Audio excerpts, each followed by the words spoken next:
ప్రభువునందు ప్రియమైన దేవుని ప్రజలైనటువంటి మీ అందరికీ ప్రభు అయిన యేసుక్రీస్తు వారి యొక్క ప్రశస్తమైన నామములో నా యొక్క హృదయపూర్వకమైన వందనాలు తెలియజేస్తా ఉన్నాను. తాను ఈ యెషయా గ్రంథంలో నుండి మనం దేవుని యొక్క వాక్యాన్ని ధ్యానం చేస్తున్నాం. ఈరోజు 2వ అధ్యాయం, యెషయా గ్రంథము 2వ అధ్యాయం మొదటి వచనం నుండి చివరి దాకా మనం చదవాలి. అనగా 22 వచనాలు ఈ అధ్యాయంలో ఉన్నాయి. అయితే మనం 2వ అధ్యాయము మొదటి వచనము 2వ వచనాన్ని చదువుతాం.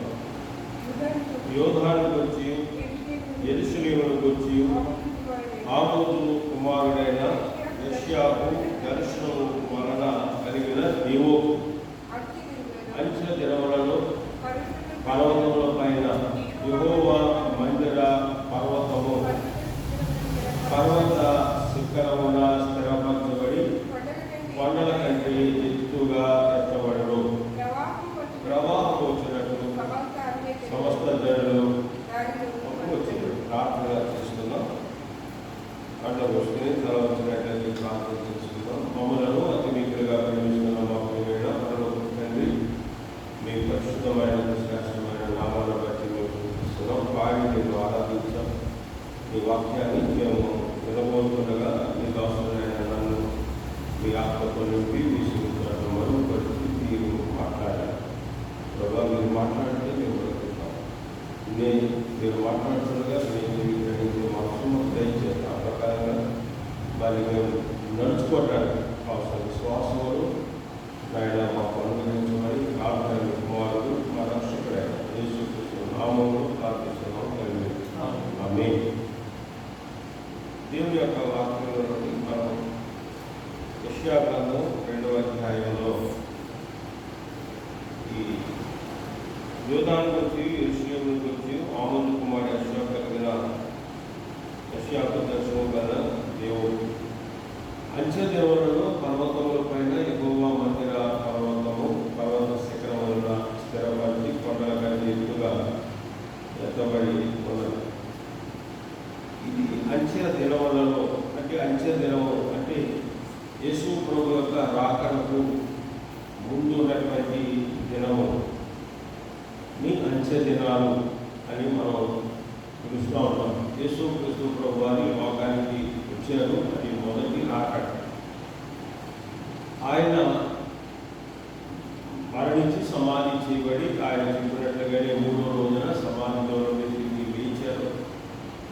ఆ లేచి ఆ గలిలయ దేశంలో ఆయన పరలోకానికి ఆరోహణం అవుతుండగా ఆ గలిలయ దేశంలో మనుషులందరినీ ముందుగా చూసినప్పుడు దేవదూతలు ఆకాశంలో నుండి దిగి వచ్చి, ఓ గలిలయులారా, ఎందుకు మీరు ఇంత వింతగా చూస్తున్నారు? పరలోకములకు ఏ రీతిగా ఆలోచన అవుతున్నాడు యేసు మరలా తిరిగి ఈ లోకానికి వచ్చును అనేటువంటి ఆ సందేశాన్ని ఆనాడు దేవదూతలు చెప్పారు. ఈ మాటను మన అపోస్తలుల కార్యంలో మొదటి అధ్యాయంలోనే మనము ఈ మాటను మనం 8వ వచనం నుండి మనం ఆ మాటను 11వ వచనం వరకు చదివినప్పుడు మనకి కనబడుతుంది.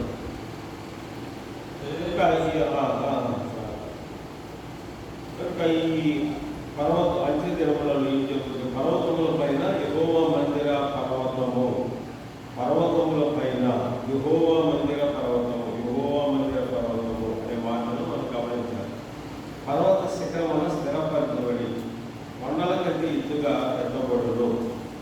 యెషయా దేవుని గురించి నేను ప్రవచించాడంటే ప్రపంచం అంతటా ఒక దేవుని పరిపాలన జరగబోతుంది.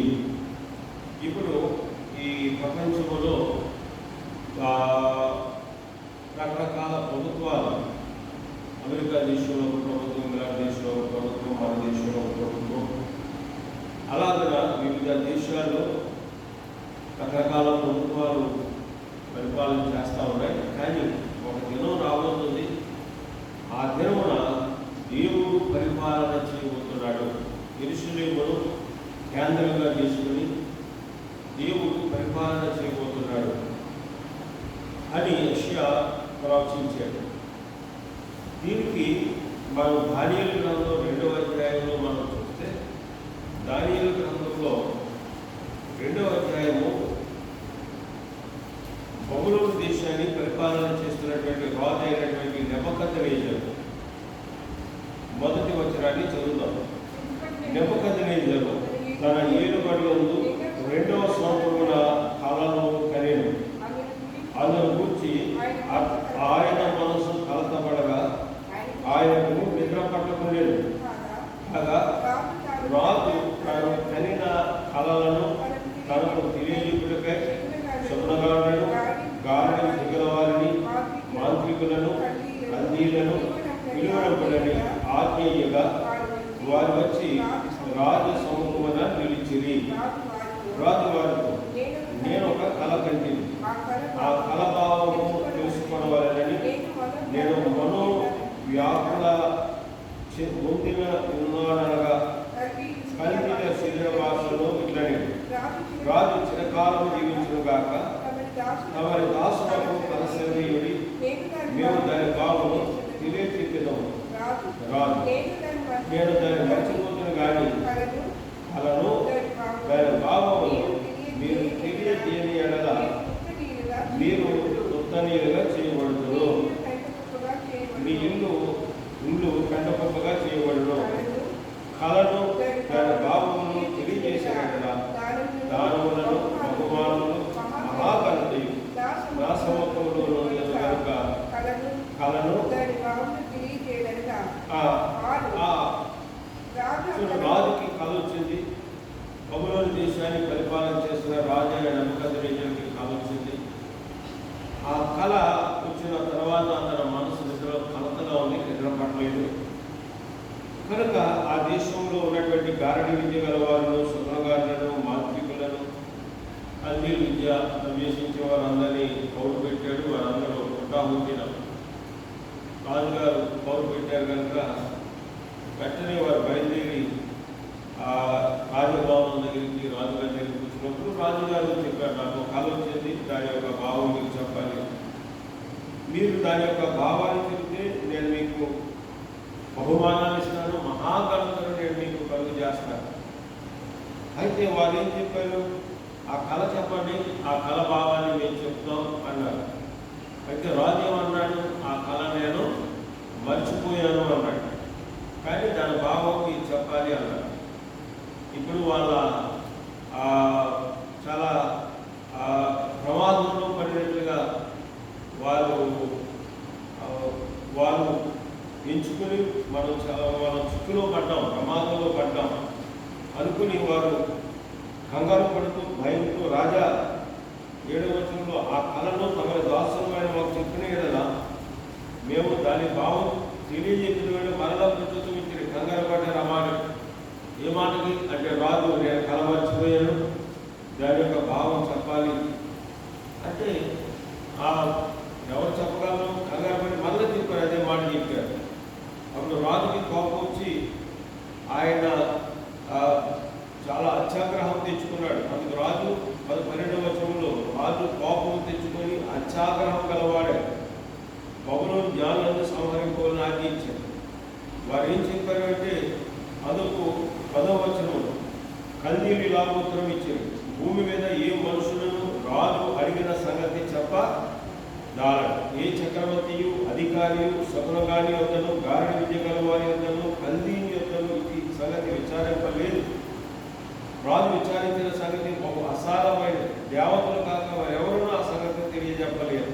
దేవతల నివాసములు శరీరం మధ్య ఉండవు కదా అన్నప్పుడు ఆయనకు రాజుకి కోపం వచ్చింది. రాజా, మీరు కళ చెప్తే దాని భావం చెప్పగలుగుతాం, కానీ మీరు కళ చెప్పకుండా దాని భావం చెప్పడం అంటే ఏ మనుషుల వల్ల కాదు.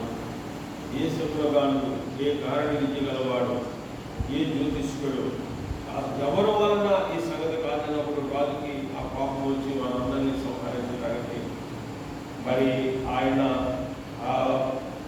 ఆజ్ఞ చంపవలసిందిగా 11వ వచనంలో శాసనం బయలుదేరడం వలన కాబట్టి రాజులు జ్ఞానులు చంపబడవలసిన వారు దానియేలు అతని స్నేహితులు సంప్రదించి వెంటనే రాజు ఏం చేశాడు?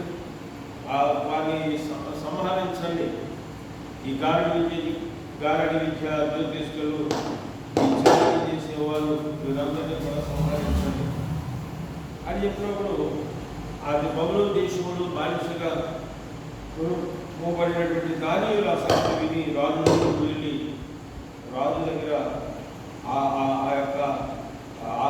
రాజు యొక్క అధిపతి అయిన ఆలోకను అడిగాడు.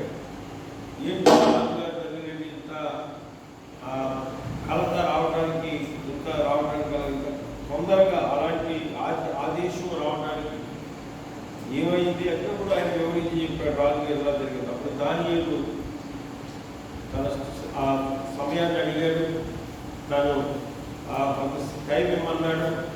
సరే, దానికి టైం ఇచ్చినప్పుడు దానియేలు నిజ దేవుడికి మర్మములను బయలుపరచగలిగినటువంటి దేవుడు, ఆయన సృష్టికర్త అయినటువంటి దేవుడు, ఆయనకు మరుగైనది ఏదీ లేదు కనుక దానియేలు నిజ దేవుని విశ్వాసం ఉంచినవాడు కనుక ఆయన అబద్ధమును నమ్ముకున్నవాడు కాదు, నిజ దేవుడు నిత్య దేవుడైనటువంటి ఆయన నమ్ముకున్నవాడు కనుక ఆయన సమస్తము ఎరిగినవాడు. మనం కూర్చుంట లేచుట, మనం పరుగుట, మన హృదయంలో తలంపు కుటుంబంలో మనం ఇంకా మాట్లాడటం, ఇంకా మాట్లాడుకుంటే మనం ఏం మాట్లాడబోతున్నాము అది ఆయన ఎరిగినవాడు అంటే అది దానియేలు ఎరిగినవాడే. ధైర్యంగా రాజు దగ్గరికి అడిగినప్పుడు సరే అన్నాడు. దానియేలు తన స్నేహితులైనటువంటి అబద్ధులపై కలిసి ప్రార్థన చేసినప్పుడు ఆ యొక్క రాజుగారికి ఏ కళ వచ్చిందో ఆ కళ దానియేలుకి దేవుడు చూపించాడు. ఈ 2వ అధ్యాయం బైబిల్ గ్రంథంలో దానియేలు గ్రంథం 2వ అధ్యాయంలో ఉన్నప్పుడు ఆ కళ వచ్చినప్పుడు ఇప్పుడు ఆదియోగు దగ్గరికి వెళ్ళాడు. దాన్ని తీసుకెళ్ళి రాజుగారి దగ్గరికి అన్నప్పుడు రాజుగారి దగ్గరికి తీసుకెళ్ళాడు.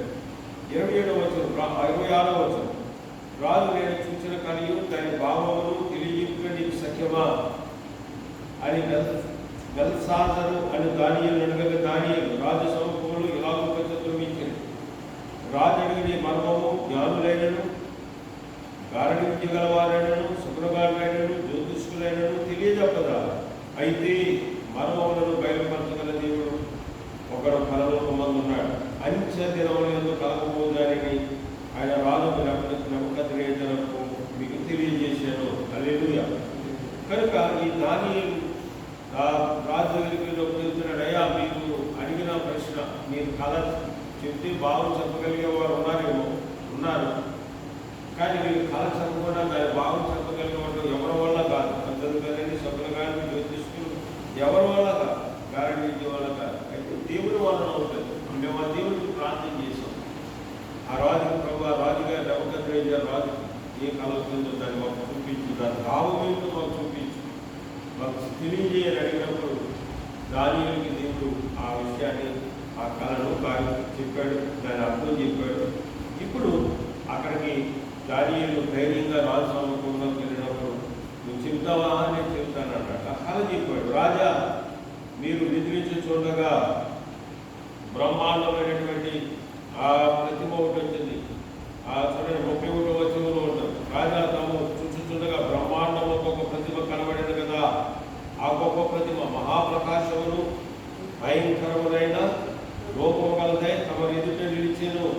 ఆ ప్రతిమ యొక్క శిరస్సు మేలువి బంగారమైనది, దాని రొమ్మును భుజములను వెండియు, దాని ఉదరము కొడలను ఇత్తడియు, దాని మోకాలు ఇరుపియు, దాని పాదములను ఒక భాగం ఇరుపుదియు, ఒక భాగము మట్టిదియునయుడు, మరియు చేతి సహాయం లేక తీయబడిన ఒక రాయి, ఇనుమును మట్టియు కలిసిన ఆ ప్రతిమ యొక్క పాదముల మీద పడి దాని పాదములను తుత్తనీయులుగా విరగొట్టినట్టు తమకు కనబడే. అంతటా ఇనుమును మట్టియు ఇత్తడియు వెండియు బంగారములు యాకముగా దంచబడి కళ్ళములోని చెత్తవలే కాగా వాటికి స్థలము ఎచ్చటన దొరకకుండా గాలి వాటిని కొట్టుకుని పోయాడు. ప్రతిమని విరగొట్టిన రాయి భూతలమంత మహా పర్వతమాయుడు. తాము కలిగిన కళ ఇదే, దాని భావము రాజు సౌకర్యం తెలియజేయమన్నారు. హల్లెలూయా. కనుక వెంటనే రాజు ఆ సింహాసనం నుండి లేచాడు, ఆశ్చర్యపోయాడు. అదే కళ అలాగే వచ్చింది. అలాగే వచ్చింది. నేను చూసినటువంటి ప్రతిమ కళ ఎలా ఉంది? బ్రహ్మాండమైన ప్రతిమ. కళ వచ్చేటప్పటికి వెండి, ఇంకా ఉదరం దగ్గరకు వచ్చేటప్పటికి అది ఇత్తడి, ఇంకా కిందకు వచ్చేటప్పటికి ఇనుము, కాళ్ళ దగ్గరకు వచ్చేటప్పటికి ఇనుము మట్టి కలిసినటువంటిది అని చెప్పాడు. రాజా ఇదే మీకు వచ్చిన కళ అంటే అవును అలాగే అదే కళ వచ్చింది. ఆ తర్వాత దాని భావం ఏంటంటే బంగారం, కళ బంగారంతో ఉంది కదా, మరి ఆ బంగారంతో ఉన్నటువంటి అది ఆ రాజ్యం మీ రాజ్యమే కనుక మీరు పడుకున్నారు. నేను ఎంత గొప్ప రాజ్యం సామ్రాజ్యం, నేను చనిపోయిన తర్వాత ఎలాంటి ఆ రాజ్యం వస్తుందో ఎలా ఉంటుందో అని మీరు పడుకున్నప్పుడు దేవుడు మీకు కళ కనిపించాడు. ఇంత బ్రహ్మాండమైనటువంటి ప్రతిజ్ఞ ఇలా ఎవరు చేతి సహాయంతో రాయి విసరకుండానే ఆకాశంలో ఒక రాయి వచ్చింది.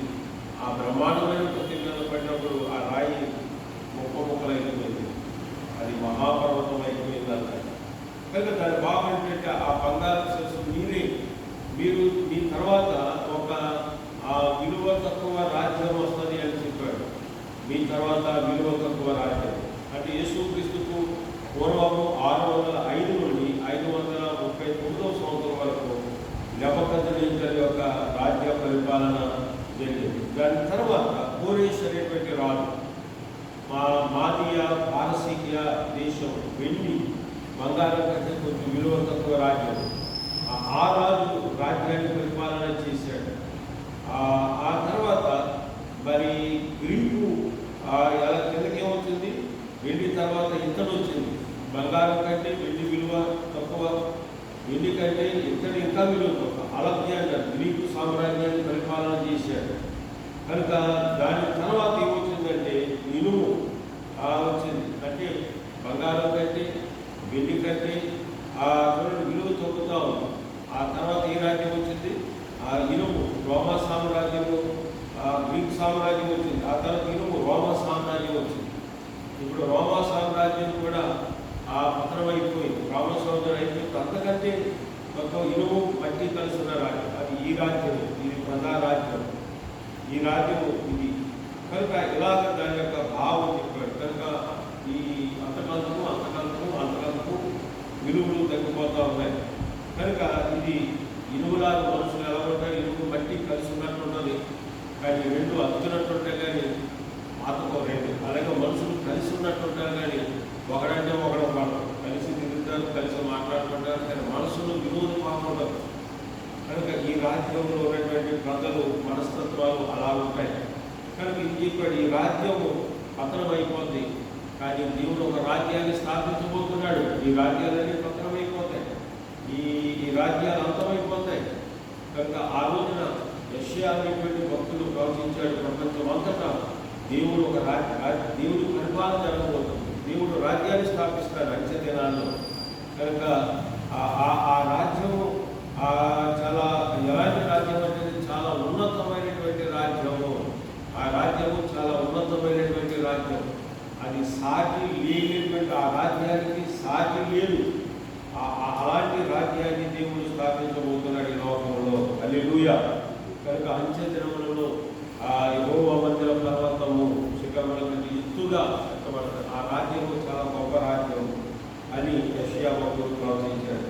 ఆ రాజ్యము ఎటువంటిదంటే ఇహలోక సంబంధమైనది కాదు. దేవుడు ఈ లోకంలో ఆయన భవిష్యత్తులో స్థాపించబోయేటువంటి రాజ్యం అది ఇప్పుడు ఈ లోక సంబంధమైన రాజ్యాలు అంటే ఈ లోక సంబంధమైనటువంటి ప్రభుత్వాలు ఇలాంటి ప్రభుత్వం కాదు, అలాంటి రాజ్యము కాదు. ఆ రాజ్యం అది ఆ రాజ్యం ఎటువంటి యేసు ప్రభు చెప్పాడు కదా, చూడండి యోహాను సువార్త 18వ అధ్యాయము 36వ వచనాన్ని చదువుదాం. యోహాను సువార్త 18వ అధ్యాయము 36వ వచనాన్ని చదువుదాం. యేసు నా రాజ్యము ఈ లోక సంబంధమైనది కాదు, నా రాజ్యము ఈ లోక సంబంధమైనదైతే నేను యూదులకు అప్పగింపబడుతున్నట్టు నా సేవకులు పోరాడుదురు, కానీ నా రాజ్యము ఇహ సంబంధమైనది కాదనేను అది. కనుక దేవుడు మరి ప్రభువైన యేసుక్రీస్తు ఆయన స్థాపించబోయేటువంటి రాజ్యం అది ఈ లోక సంబంధమైనటువంటి రాజ్యం వంటిది కాదు అని చెప్పారు. ఈ లోక సంబంధమైనటువంటిది కాదు. మరి ఈ లోక సంబంధమైనది కాదు అంటే మరి ఆయన స్థాపించబోయేటువంటి ఆ దేవుని రాజ్యం ఎలా ఉన్నది అంటే ఆ రాజ్యం చూడండి. తీతుకు రాసినటువంటి పత్రిక 2వ అధ్యాయము 12వ వచనాన్ని చదువుదాం. తీతుకు రాసిన పత్రిక 2వ అధ్యాయం. మనం భక్తిహీనతను ఇహలోక సంబంధమైన దురాశలను విసర్జించి అది ఈ లోక సంబంధమైన రాజ్యములు ఏముంటాయి? దురాశలు. అంటే ఈ లోక సంబంధమైన రాజ్యములు, ఈ రాజ్యంలో దురాశలు ఉన్నాయి. ఏ రాజ్యంలో ఏ దేశంలోకి వెళ్ళినా మనుషుల్లో దురాశలు ఉన్నాయి. కానీ దేవుడు స్థాపించబోయేటువంటి రాజ్యము ఇహలోక సంబంధమైనది కాదు. అంటే ఇహలోక సంబంధమైనటువంటి రాజ్యాలు దురాశలు ఉన్నాయి. కానీ నేను స్థాపించబోయేటువంటి రాజ్యంలో దైవ పరిపాలన దేవుడు స్థాపించబోయే రాజ్యంలో దురాశలు ఉండవు. కనుక ఏముంటుందంటే ఆయన రాజ్యం అంతా కూడా ఆ రాజ్యంలో ఉన్న ప్రజలందరూ కూడా యెహోవా జ్ఞానముతో నిండి ఉంటారు. హల్లెలూయా. లోకము యెహోవా జ్ఞానముతో నిండి ఉండును. దైవ జ్ఞానంతో నిండి ఉంటారు. జ్ఞానాలు రెండు తెలుసు కదండి. ఈ లోక సంబంధమైన జ్ఞానము, పర సంబంధమైన జ్ఞానం. ఈ లోక సంబంధమైన జ్ఞానం ఎక్కడ ఉంటుందో అక్కడ అలలు ఉంటాయి, అక్కడ గొడవలు ఉంటాయి. కానీ పర సంబంధమైనటువంటి జ్ఞానంలో ఆ విధమైనటువంటి గొల్లలు ఏవి ఉండవు. చూడు, మన యాకోబు రాసినటువంటి పత్రికలో మనం చదువుదాం. యాకోబు రాసిన పత్రికలో ఆ జ్ఞానంతో నిండి ఉండును అనే మాట యాకోబు పత్రిక 3వ అధ్యాయం.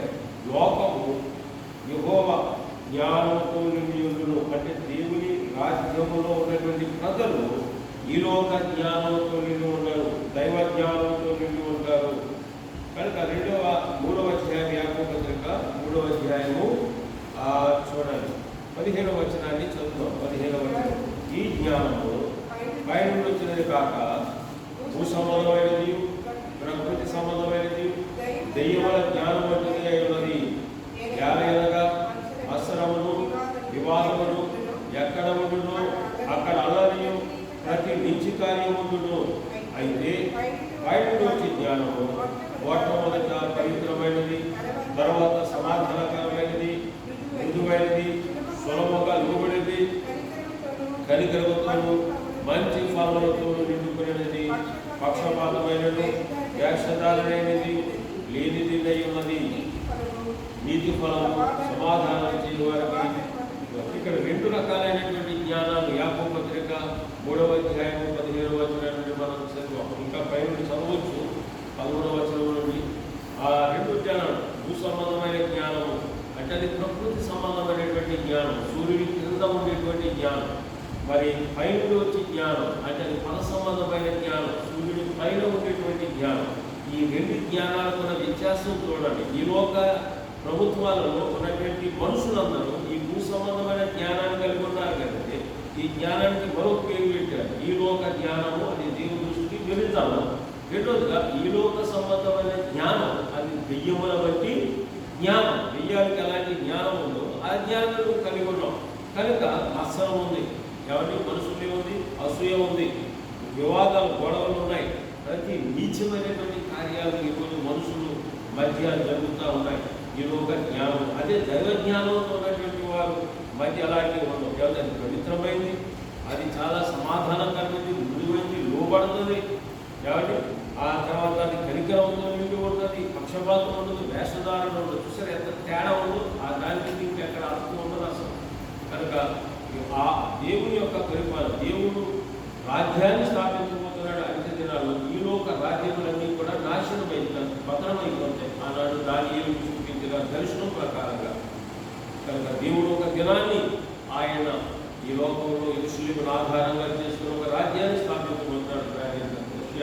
ఆ విషయాన్ని ప్రవచించాడు. ఆ రాజ్యం ఎలా ఉంటుందో, ఆ రాజ్యంలో ఉన్నటువంటి ప్రజలు ఎలా ఉంటారో మనం ఆ రాజ్యంలో దుర్నీతి ఉండదు. ఆ రాజ్యంలో ఉన్నటువంటి ప్రజలు ఎలా ఉంటారు? యెహోవా జ్ఞానంతో నిండి ఉంటారు. హల్లెలూయా.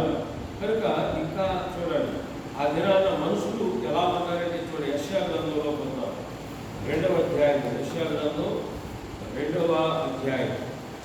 2వ అధ్యాయంలో ఆ రాజ్యంలో ఉన్న మనుషులు చూడండి 3వ వచనం నుండి చదవండి.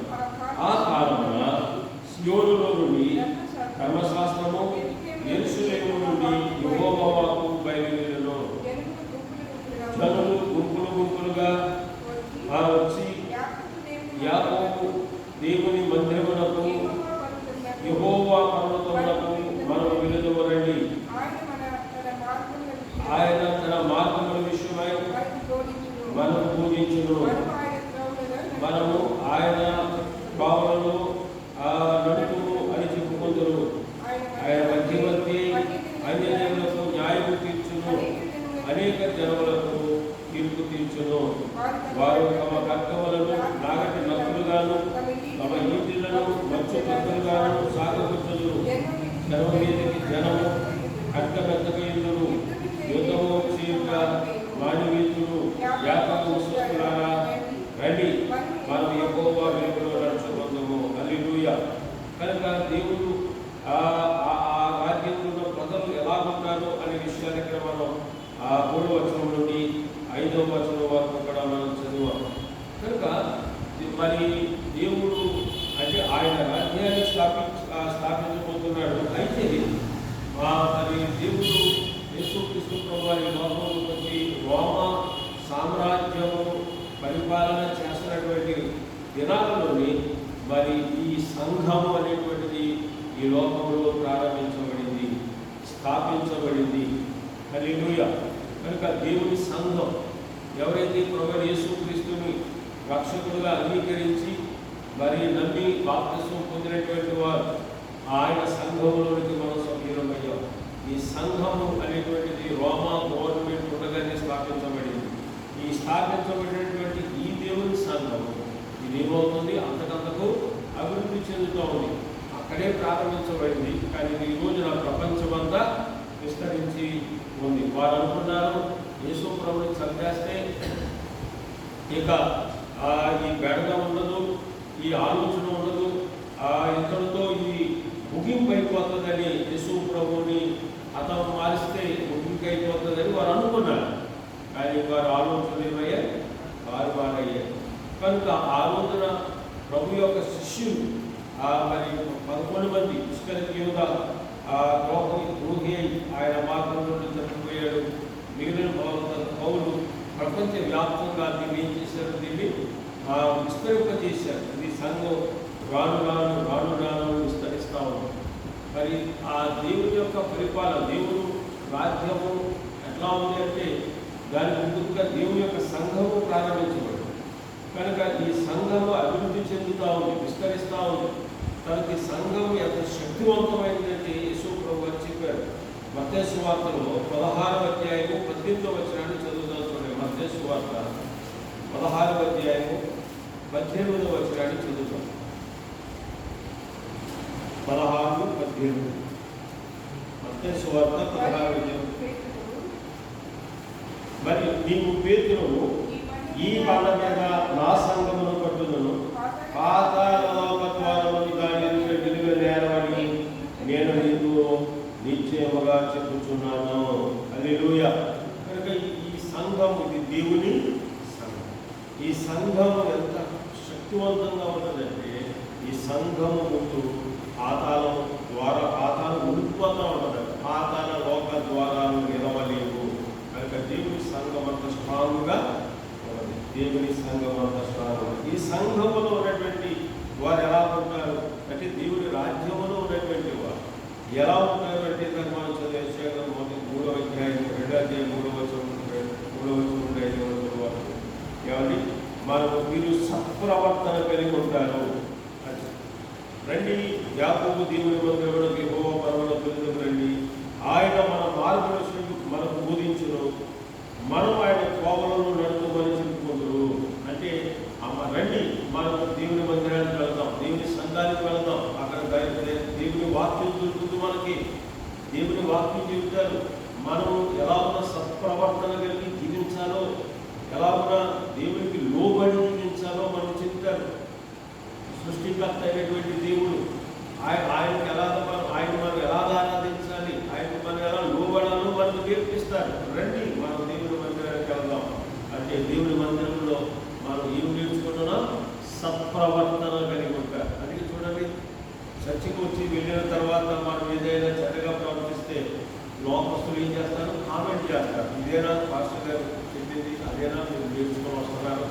అని వాళ్ళు కామెంట్ చేస్తారు. అదే వాళ్ళు గుళ్ళు గోపురానికి వచ్చి వాళ్ళు ఇష్టానుసారంగా జీవించడం తాగి తందనాలుగా ఎవడేమి పట్టించుకోండి. కానీ మరి దేవుడి మందిరానికి వచ్చి చచ్చికొచ్చి వెళ్ళేవాడిని ఇదేనా, మీరు అక్కడ అదే నేర్చుకున్నారా, అదే చెప్తున్నారా, భాషగా అది చెప్పారా, మీరు అదే విన్నారా అని కామెంట్ చేస్తారు. కానీ ఏంటంటే ఇందులో మనకి ఏమొస్తుంది, సత్ప్రవర్తన కావాలి. ఆ సత్ప్రవర్తన లేకపోతే అది నిష్కంగా దేవుని యొక్క రాజ్యములో ఎలా ఉంటామంటే, దేవుడు స్థాపించబోయే లోకములు ఇప్పుడున్న దేవుడు ప్రారంభించిన ఈ సంఘములో జనులు ఎలా ఉండాలి, సత్ప్రవర్తన కలిగి ఉండాలి. ఎలా ఉండాలి, సత్ప్రవర్తన అంటే ఎలా ఉండాలి. అబ్బాయి టైం అంటే టైం కూడా చేస్తారా, మిగిలిన 7:02 అంటే బిఫోర్ టైం ఉండాలి. మనం ఆలస్యంగా వస్తుంది మీ సత్ప్రవర్తన కాదు, అది సత్ కాదు, అది మచ్చ. అంతా బాగుంటుంది ఆలస్యంగా వస్తాయని జరిగింది అంటున్నాం కదా. మనం కొందరి గురించి కామెంట్ చేస్తున్నాం కదా, మరి మన వైపు చూసుకుంటే మనం ఆలస్యంగా వస్తున్నాం కదా. ఆలోచించాలి. మనం కూడా అది ఆలోచన 7 రావట్లేదు కదా, 7:10, 7:20 వస్తూ ఉంటాయి. మరి ఆయన కామెంట్ చేస్తున్నాం, వాళ్ళ కామెంట్ చేస్తున్నాం, మనం చేసేది అదే కదా. డోంట్ కామెంట్ ఇవ్వండి. మనం పిల్లలు చూపిస్తాం, కరీలు చూపిస్తే మనకి 4 చూపిస్తాం, చేసుకుని 5 వెళ్ళే. అది మనం మర్చిపోతాం మనుషులు. కనుక సత్ప్రవర్తన టైం ఏమంటే టైం అండి, 7 రమ్మంటే వెళ్ళిపోతారు, 10 రమ్మంటే 10కి వస్తారు. ఇప్పుడు రమ్మంటే అక్కడ ఆ టైంకి వస్తారండి. సత్ప్రవర్తన ఒక భాగం, ఫస్ట్ స్టెప్. అది అక్కడి నుంచి అన్ని అలవాట్లు ఉంటాయి. కానీ ఎంతమంది ఉన్నాం అలా అది.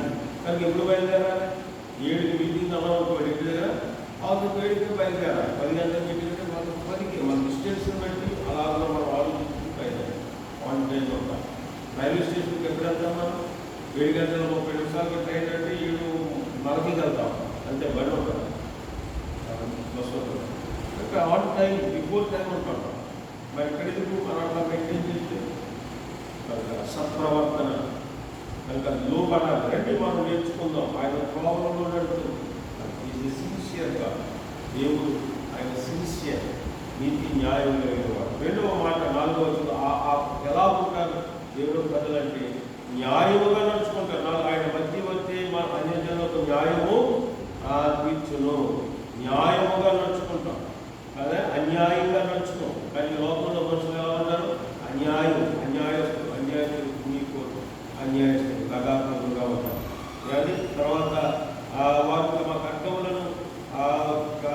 కర్తవులను నాగటి నక్కులుగాను, తమ ఈటులను మచ్చుకొచ్చులను సాగుకుంటారు. జనం కట్టబెట్టుకుంటూ యుద్ధము చేసిగా మారిపోయి అంటే మనుషులు సమాధానం కలిగి ఉంటారు, గొడవలు పాటు. కానీ లోకంలో ఇళ్లలో అన్ని గొడవలు. ఆయన ఈ లోకంలో ఎక్కడో యుద్ధాలు, దేశానికి యుద్ధాలు. ఏమిటి, రాష్ట్రానికి వీటి కొరకు రాష్ట్రాలు, దేశానికి సరిహద్దుల కోసం దేశాలు గొడవలు, గృహాలు గొడవలు.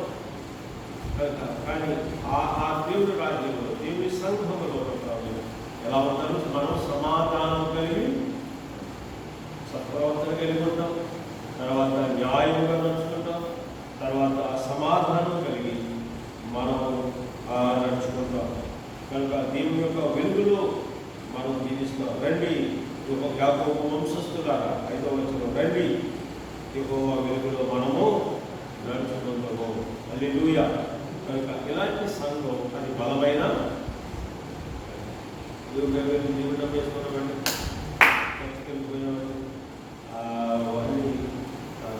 చచ్చిపోయేవాడి అవన్నీ మనం విలువ చేసేవారు. దేవుడి సంఘంలో మనం ఎలాగున్నా మనం దేవుడి రాజ్యంలో ఉన్నటువంటి ప్రజలు ఎలాగుంటారు. ఇప్పుడు 6వ వచనానికి చదువుదాం. యాకోబు వంశముకు ఈ జనం తూర్పు జనుల సాంప్రదాయంతో నిండుకొని ఉన్నారు. వారు ఫిలిష్తీయుల వలె మంత్ర ప్రయోగము చేయుదురు, అన్యులతో సహవాసము చేయుదురు. కనుక నీవు వారిని విసర్జించి ఉన్నావు. వారి దేశము వెండి బంగారములతో నిండి ఉన్నది. వారి ఆస్తి సాంపాద్యమునకు మితి లేదు. వారి దేశము గుర్రములతో నిండి ఉన్నది. వారి రథములకు మితి లేదు. వారి దేశము దీర్ఘరములతో నిండి ఉన్నది. వారు తమ చేతి పనికి తమ వేళతో చేసిన దానికి నమస్కారం చేయుదురు. అలుపును అడగద్రొక్కబడుదురు, గనులు తగ్గింపబడుదురు. కాబట్టి వారిని క్షమింపకము. యెహోవా భీకర సన్నిధి నుండి, ఆయన ప్రభావం మహాశివు నుండి బండ పీటలోనికి దూరము, మట్టిలో దాగి ఉండుము. ఇక్కడ 6వ వచనం నుండి 10వ వచనం వరకు కూడా వారి యొక్క పాపాలు కనబడుతూ ఉన్నాయి. వారి పాపాల గురించి యెషయా హెచ్చరిస్తూ ఉన్నాడు. యాకోబు వంశము ఈ జనము అంటే దేవుని ప్రజలైన వారు ఏం చేశారంటే వారు మంత్రప్రయోగం, అన్యులు విగ్రహారాధన చేశారు. దేవుని ప్రజలైన వారు మాటలు తీసుకుంటారు. తూర్పు నుండి జనులు సాంప్రదాయం తెలుగుకున్నారు. వారి భూమిస్థితిలోనే మంత్రప్రయోగం చేసి అన్యులతో సహవాసం చేశారు. నీవు వారిని విసర్జించి ఉన్నావు. దేవుని ప్రజలు అది యాకోబు ఆ వంశవతుల ప్రజలను దేవుడు ఏం చేశాడంటే వారిని విడిచిపెట్టేశాడు. ఎందుకు విసర్జించాడు దేవుడు? విసర్జించడానికి గల కారణం ఏంటి అంటే వారి యొక్క పాపం. వారి యొక్క పాపం. నిన్ను విడువను, నిన్ను ఎడబాయను అని దేవుడు వాగ్దానం చేశాడు. ఎప్పుడు నేను విడిచిపెట్టను, ఎప్పుడు కూడా నేను నీకు దూరంగా ఉండను అన్న చెప్పిన దేవుడు మరి ఎందుకు విడిచిపెట్టేశాడు? ఎందుకు విసర్జించాడు? దేవుడు అబద్ధికుడు కాదు కదా. కాబట్టి దేవుడు అబద్ధికుడు కాదు, దేవుడు సత్యవంతుడు.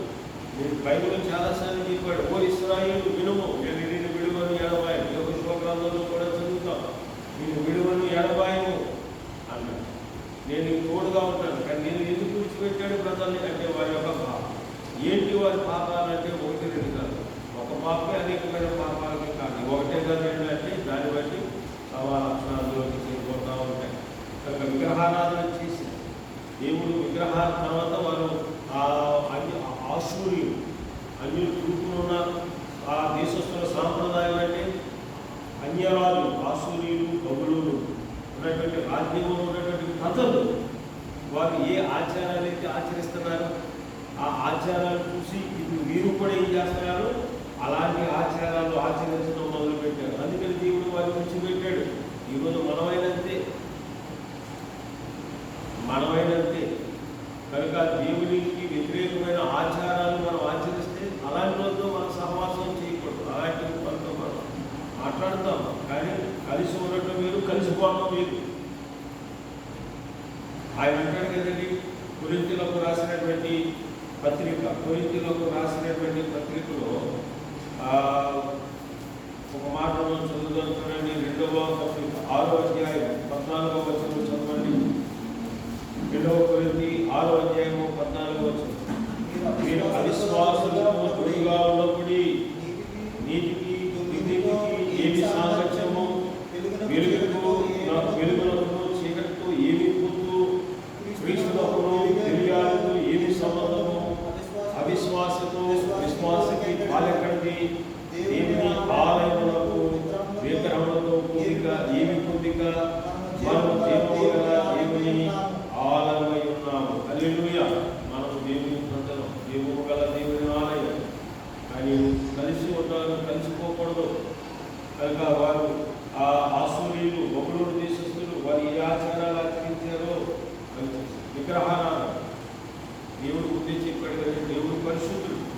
ఆయన ఏం చెప్పాడు నిర్గమకాండములో, దేవుడు ఏం చెప్పాడు 20వ అధ్యాయంలో, నిర్గమకాండములో 20వ అధ్యాయంలో మరి ఆయన చెప్పినటువంటి మాటలు మనం 10 ఆజ్ఞలు ఉంటాయి కదండి. 10 ఆజ్ఞలు ఉంటాయి. ఈ 10 ఆజ్ఞలలో మరి 4వ వచనం 24 చదవండి. పైన ఆకాశం అందే కానీ, క్రింద భూమి అందే కానీ, భూమి క్రింద నెల అందే కానీ ముందు దేని రూపమునైనను విగ్రహమునైనను నువ్వు చేసుకోకూడదు, వాటికి సాగిలపడకూడదు, వాటిని పూజింపకూడదు. అనగా నీ దేవుడైన యెహోవా నీవు మోసముగల దేవుడను. చూడండి, ఆ ద్వేషించే వారి విషయంలో 3-4 తరం వరకు తండ్రి దోషకూడదు. దేవుడు ఏం చెప్పాడు? దేవుడి జ్ఞాన పరిశుద్ధులకు విగ్రహారాధన చేయకూడదు. కానీ దేవుడి ప్రజలు ఏం చేశారు? విగ్రహారాధన చేశారు. అందుకే దేవుడు వారిని పెట్టాడు. నేను విడువని ఎడబాయని వాగ్దానం చేసిన దేవుడు వారిని ఏమిటి మరి విగ్రహారాధన చేయొద్దు అని ముందే చెప్పాడు కదా.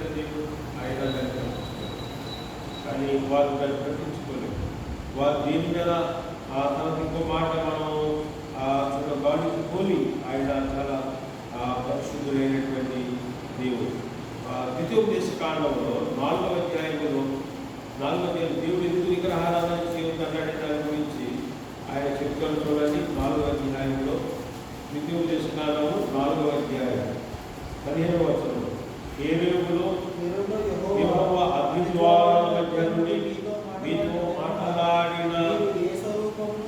మాట్లాడి మీరు ఏ స్వరూపమును చూడలేదు, కావున మీరు చీలిపోయి భూమి మీద ఏ జంతువు ప్రతిఫలైనను, ఆకాశములో రెక్కల గల ఏ పక్షి ప్రతిఫలైనను, నేల మీద పాకు ఏ పురుగు ప్రతిఫలైనను, భూమి క్రిందనున్న నేల యొక్క ఏ చేప ప్రతిఫలైనను, ఆడు ప్రతిఫలు కానీ మగ ప్రతిఫలు కానీ ఏ స్వరూపము కలిగిన విగ్రహమును ఈ కొరకు చేసుకొనుకున్నట్లు ఆకాశం వైపు కనులెత్తి సూర్య చంద్ర నక్షత్రములైన ఆకాశ సైన్యమును చూచి వాళ్ళు పంపబడి ఈ దేవుడైన యెహోవా సర్వ ఆకాశము మీద ఉన్న సమస్త ప్రజల కొరకు పంచి పెట్టిన వాటికి నమస్కరించి వాటిని పూజించి బహు జాగ్రత్త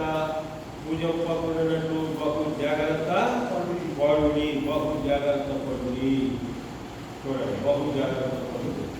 దేవుడు చెప్పాడు, నువ్వు దేవుడిని చూడలేదు కదా. ఆ రోజున ఎరేగులు ఆ సీనాయి పర్వతం మీద అగ్ని జ్వాలల మధ్యలోనికి నేను దిగి వచ్చి నేను మాట్లాడాను. నా స్వరం విన్నారు కానీ నా స్వరూపాన్ని ఎవరు మీరు ఆ రోజే కాదు ఈ రోజు కూడా తిమోతికి రాసిన పత్రంలో చూస్తాం.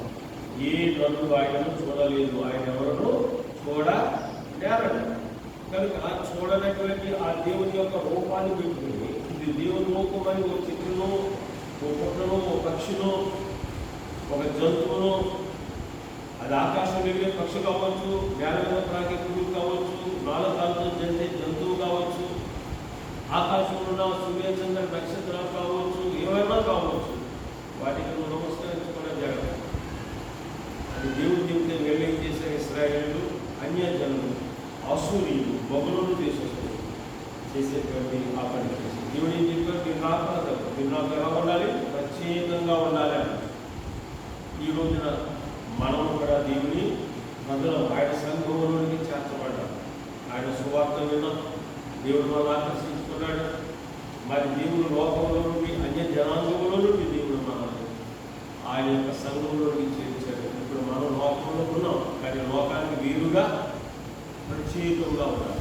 కానీ ఎంతమంది ఉన్నారు ఈ వేళ రావడం కనుక దేవుడు విశ్వసిస్తాడు, దేవుడు విడిచిపెడతాడు. కనుక ప్రత్యేకంగా లేదు, కలిసిపోతుంది. ఇది చేస్తాను, అక్కడ అది చేస్తాను. కనుక దేవుడు అలాంటి వారిని విశ్వసిస్తాడు. దేవుడు సంసోను అనేటువంటి ఆయన ఎందుకు విడిచిపెట్టాడు? దేవుడు ఎవరికి సంసోను విడిచిపెట్టాడు తెలుసు కదండి. న్యాయాధిపతుల గ్రంథంలో యెహోవా ఆత్మ సంసోనును విడిచి సంసోనును విడిచిపెట్టాడు. యెహోవా ఆత్మ న్యాయాధిపతుల గ్రంథంలో మనం చూడండి. దేవుడు న్యాయాధిపతుల గ్రంథం 16వ అధ్యాయం, న్యాయాధిపతుల గ్రంథంలో 16వ అధ్యాయం 20వ వచనం చదువుదాం. చూడండి, 20వ వచనాన్ని చదువుదాం. ఆమె సంసోను ఫిలిష్తీయుల మీద పడుతున్నారనగా అతడు నిద్ర మేలుకొని ఎప్పటి అట్లు నేను బయలుదేరి వీరజీవు పొందనుకున్నాను. అయితే యెహోవా ఆత్మ తనకు ఎడబాసనని అతనికి తెలియలేదు. సంసోను ఎంత బలాఢ్యుడో మనకు తెలుసు కదా, ఎంత బలవంతుడో తెలుసు కదా. ఆయన సంసోను ఆయనతో, ఆయన ఆత్మ ఆయనలో ఉన్నప్పుడు, సంసోను ఆయనతో ఉన్నప్పుడు ఒక పెద్ద మరి గుమ్మాన్ని ఏమీ కాకుండా ఇలాగ తీసుకుని అవసరం ఒక గాడి మీద ఎందుకు అనేక మంది ఉంటారు, సింహంతో పోరాడి చెప్పాడు. కానీ ఇప్పుడు దేవుడు అయితే విడిచిపెట్టి సంసోను ఎందుకు విడిచిపెట్టి నేను విలువని ఎడబాయని వాగ్దానం చేసుకున్నాడు. సంసోను ఎందుకు విడిచిపెట్టి అంటే కారణం సంసోను యొక్క ఆత్మ. అలాగే మన సౌలుని దేవుడు ఎందుకు విడిచిపెట్టేశాడు? ఇశ్రాయేలు దేశానికి దేవుడు మాకు రాజు కావాలంటే ఎవరు ఎన్నుకున్నాడు రాజుగా? సౌలుని రాజుగా దేవుడు ఎన్నుకున్నాడు. సౌలుని రాజుగా ఎన్నుకుంటే మరి ఆ తర్వాత సౌలుని ఏం చేశాడు? యెహోవా ఆత్మ సౌలును విడిచిపోయాను.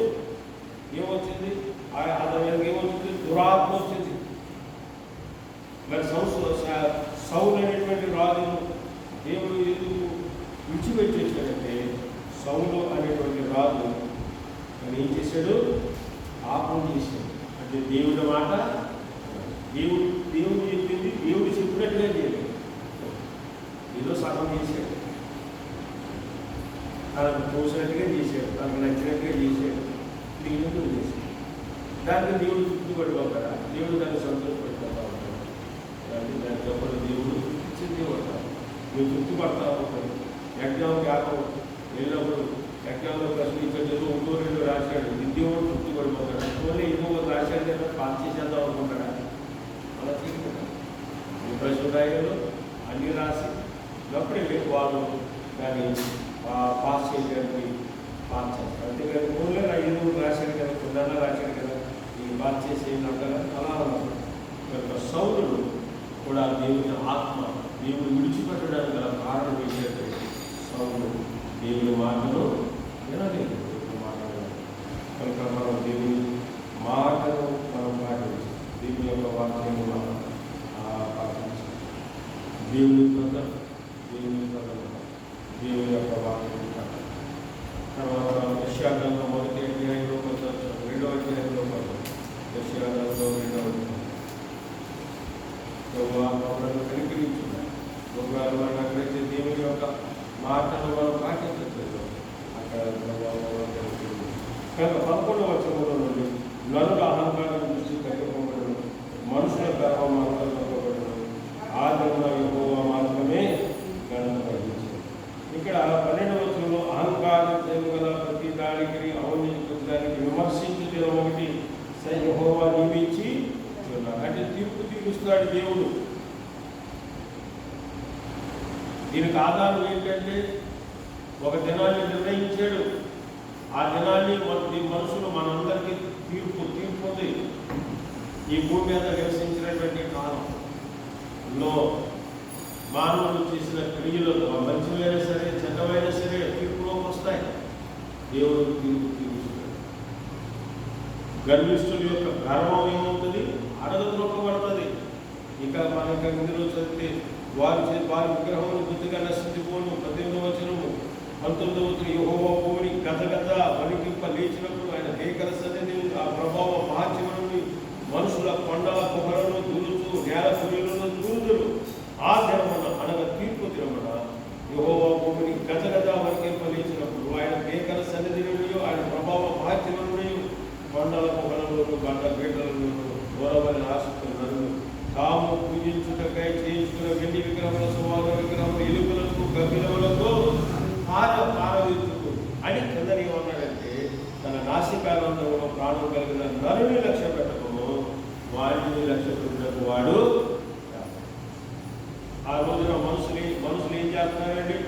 దేవుడు మరి సత్ప్రవర్తన కలిగి న్యాయముగా సమాధానంగా ఉండవలసినటువంటి ప్రజలు వారు దేవుని మీద ఆనుకుని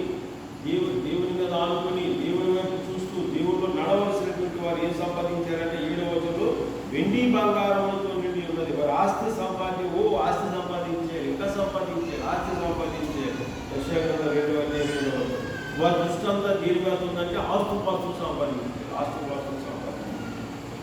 దేవుని బట్టి దేవుని మాటను బట్టి ఇంకా త్వరగా చేయాలి, ఇంకా త్వరగా బట్టి ఇంకేమో రకాల ఆస్తి సంపాదించి మన గృహాలు వీడితో బంగారంతో నిండిపోరు. బంగారం కొనేసుకుంటారు, వీటి కొనేసుకుంటారు, ఆస్తులు కూడా కట్టేసుకుంటారు. కానీ దేవుడికి ఇవన్నీ ఏమైపోతాయి? ఇవన్నీ ఏమైపోతాయి? నలుగురు కనుక ఆ దినాన్ని దేవుడు తీర్చబోయేటువంటి దినాన్ని ఇవన్నీ ఏమైపోతాయి? నలుగురు ఇవన్నిటినీ పడేస్తారు, ఇవన్నీ విసిరేస్తారు. కనుక ఇలాంటి నలుగురు ఇంత బలహీనుడైన నలుగురు. అది కాదు కదండి, రాజులను నమ్ముకున్నటువంటి యెహోవాను నమ్ముకొనుట ధనులను ఆశ్రయించడం కంటే యెహోవాను రాజులను ఆశ్రయించడం కంటే యెహోవాను ఆశ్రయించడం, ధనులను నమ్ముకొనుట కంటే యెహోవాను నమ్ముకొనుట. నాసికారంలో ఆ నరుడిని లక్ష్య పడతాడు. నరుడి వైపు చూస్తాడు, దేవుని వైపు చూడదు. దేవుని మీద ఆధారపడు, దేవుని మీద ఆనుకో, దేవుని మీద ఆధారపడు. అంతేగాని మనుషుల మీద ఆధారపడకు. మనుషుల మీద ఆధారపడు. మనుషుల మీద నేను ఈ మధ్య నా పాస్టర్ గారు నాకు ఫోన్ చేశారు. పాస్టర్ గారు అడుగుతున్నాను, మరి ఆ మాస్టర్ గారు కరోనా వ్యాధితో చనిపోయాడు. జాన్బాబు పాస్టర్ గారు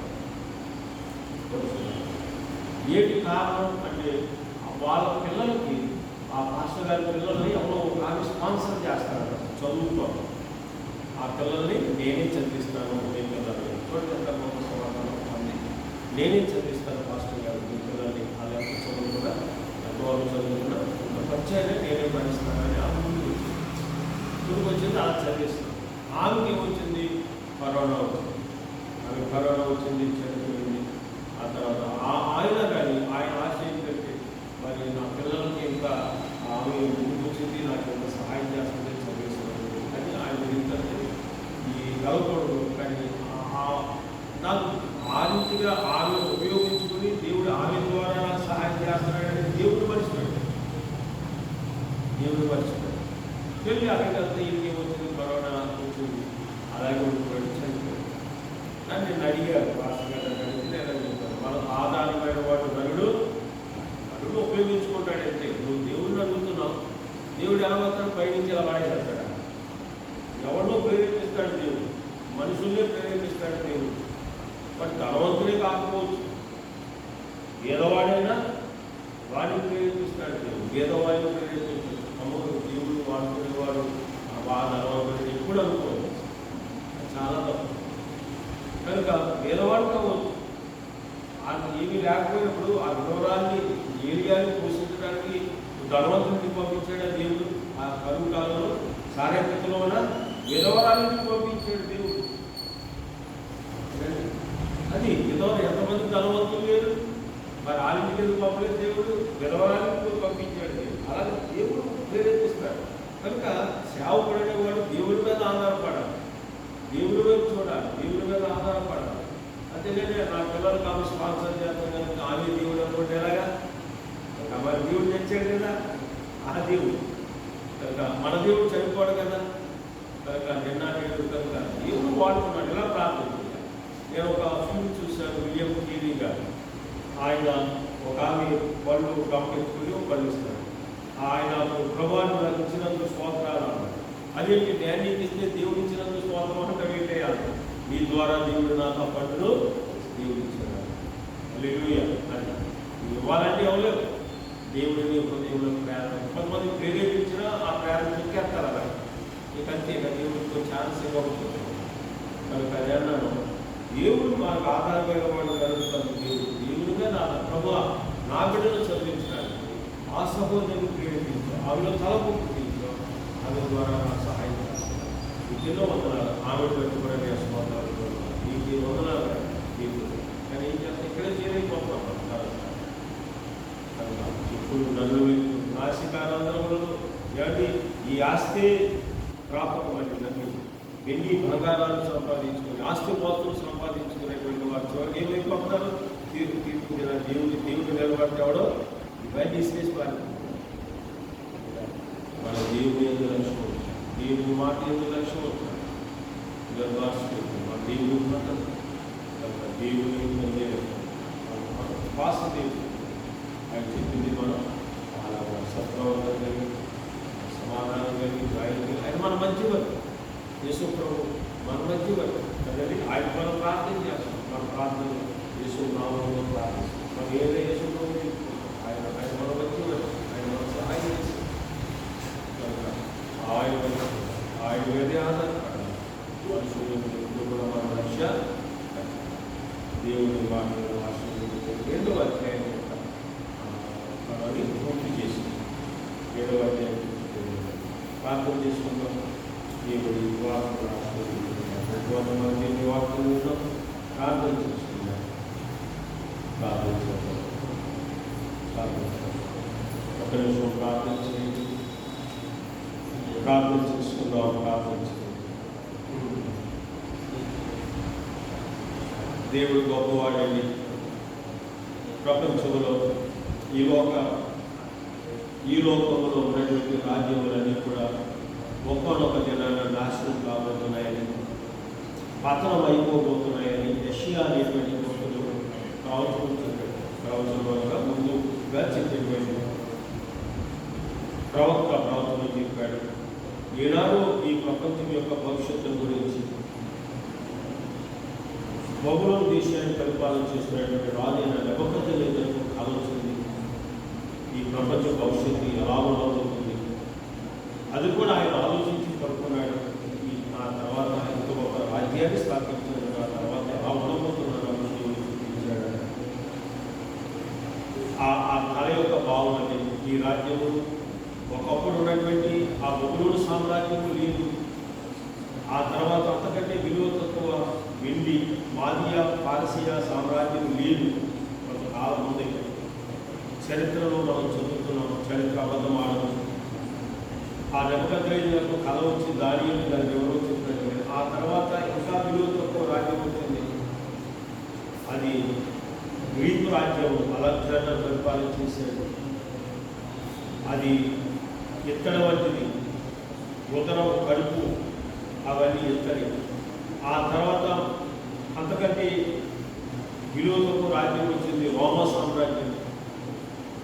అది కొంతకాలం ప్రపంచాన్ని పరిపాలన చేసింది. ఆ సామ్రాజ్యం అంతమైపోయింది. చూసారా దేవుని వాక్యం ప్రపంచంలో భవిష్యత్తు ఎలా ఉండబోతుందో అనే విషయాన్ని దేవుని ముందే చూపించాడు. అన్యుడు చూపించాడు. దాని వివరణ దైవ భక్తులు దానియేలు చెప్పాడు. ఆ తర్వాత అంతకంటే విలువ తక్కువ ఇరువు మధ్య కలుసున్న రాజ్యం. ఇదే చివరి రాజ్యం, ప్రజారాజ్యం. ఇలాంటి దాని మీద వచ్చేసి సహాయకుని రాయపడుతుంది. పునాతులతో అయిపోతుంది. ప్రపంచం చివరిలో ఆయన స్థాపించే రాజ్యం అది మహోన్నతమైనది. ఆ రాజ్యానికి ఏ రాజ్యము సాధ్యం కాదు. అందులో శాంతి సమాధానాలు ఉన్నాయి. కనుక ఆ రోమా సామ్రాజ్యం ఉండగానే దేవుడు తన రాజ్యాన్ని స్థాపించాడు ఈ లోకంలో. ఆ రాజ్యమే దేవుని యొక్క సంఘము, క్రైస్తవ సంఘము. దేవుని సంఘమును అణిచివేయాలని చాలా మంది చూశారు. నీరో చక్రవర్తి కాలంలో ఎంతోమంది శాస్త్రజ్ఞులు, ఎంతోమంది దైవ వ్యతిరేకులు ఈ క్రైస్తవ సంఘం ఉండకూడదు అని వారు ప్రయత్నం చేసిన వారు ఇంతవరకు లేకపోలేదు. కానీ వారి వల్ల కాలేదు. ఇది ఇంకా విస్తరించింది, ఇంకా అభివృద్ధి చెందింది, ఇంకా అభివృద్ధి చెందింది. స్థిరమైనది. ఇది చాలా బలమైనది. దీని మీద పాతాలని నిలబడేటప్పుడు నువ్వు ఎలా నిలబడగలవు? నీ ప్రయత్నం ఎలా నిలబడతావు? ఏదో ఎలకెళ్ళి కొండను దింపుకున్నట్టు ఉండదు. కనుక దేవుడు రాజ్యము ప్రారంభమవుతాము. ఇందులో ఉన్న జనులు సత్ప్రవర్తన కలిగి ఉంటారు, న్యాయంగా నడుచుకుంటారు, నీతి న్యాయంగా నడుచుకుంటారు, సమాధానంగా ఉంటారు. దేవి ప్రజలు విగ్రహారాధన చేయకూడదు. దేవుడి కంటే ఎక్కువగా దేవిలో పూజించుకోరు. అది విగ్రహం. ఇంకా సంపాదించేదో ఇంకా కొట్టేద్దాం, వెండి బంగారాలతో నింపేసుకున్నాం. వాటి మీదే చూసుకుంటాడు. దేవుని వాక్యం మంది చూసుకుంటారు. సమయాన్ని దేవుని కొరకు కేటాయించు. వాటి సంపాదనలో పడి దేవుని వాక్యం చదవటం మానేది, ప్రార్థన చేయడం మానేది, దేవుని మందిరానికి రావడం మానేది. చాలామంది ఆదివారం మందిరానికి రావడం పనులు తిరుగుతుంటారు. ఇంట్లో దగ్గరే కూర్చుంటారు. దేవుని నిబంధన జ్ఞాపకం దాని మీద దృష్టి పెట్టదు. పడేపాటి వాడు ఇతరులు కనబడే అందులో వాయువు దైవ మాత్రం మీ పరిశుద్ధం మీరు ఇచ్చిన వాక్య సందేశం కలిగి ఇది న్యాయములు మా మధ్యవర్తి యేసుక్రీస్తు ప్రభువా మేము మీకు మౌనం ఇస్తున్నాం. మీ సహాయం అందరితో సమాధానం పరిశుద్ధత కలిగి నడుస్తున్నాం సార్. మీకంటే ఎక్కువగా దేవుని ఉపయోగించుకుంటాం. మేము దేవుడి గారి నీ మీద ఆశ పెట్టుకోవాలి. కానీ మనుషులు గారు వారెంతటి వారైనా సరే వారి మీద మనసులు ఒక పేద విధవరాలు వాడుకోవచ్చున్నాయి. సేవకుని అవసరం తీర్చడానికి ధనవంతుల మీద ఆధారం ఆయన ఎందుకు ఇస్తారని కూడా నచ్చింది. దేవుడి మీద ఇస్తాం. ఆనాడు ఏరియాని పేద విధవరాలకి కలమన్నాం, కానీ ధనవంతుని బంగ్లాలో కలమన్నాం.